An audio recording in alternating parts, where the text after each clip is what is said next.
There was a striking and unhappy illustration of the way that Bengalis are taking their revenge at a meeting held at Dhaka's stadium to honour the heroes of the Mukti Bahini. Abdul Qadir Siddiqui, once an ordinary soldier in the East Bengal Regiment, raised and led 12,000 guerrilla fighters in a large area surrounding Dhaka.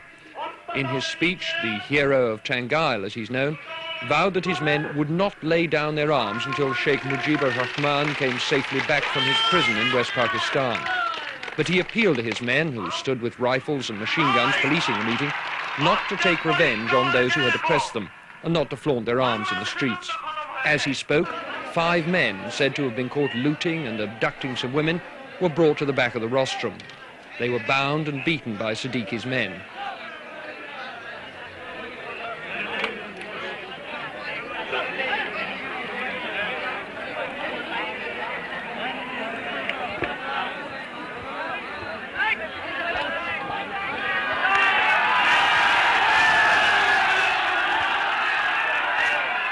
They clung desperately to an officer whom he had asked to put a stop to the violence.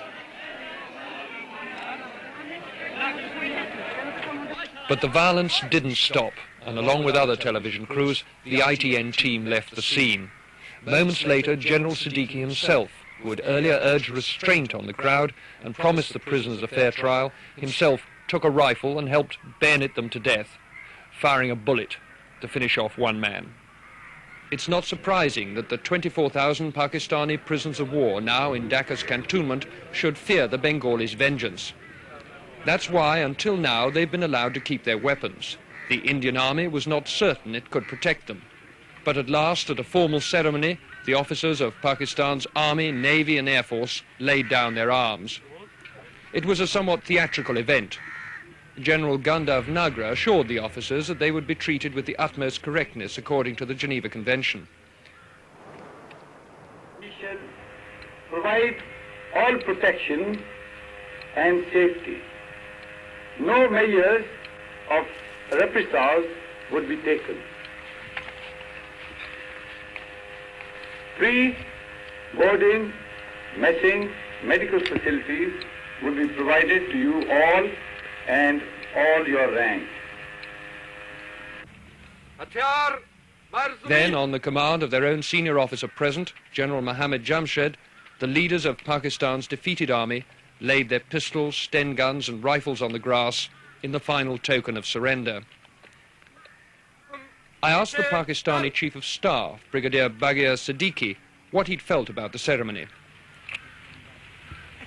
Well, it's all right. Part of the game, I suppose.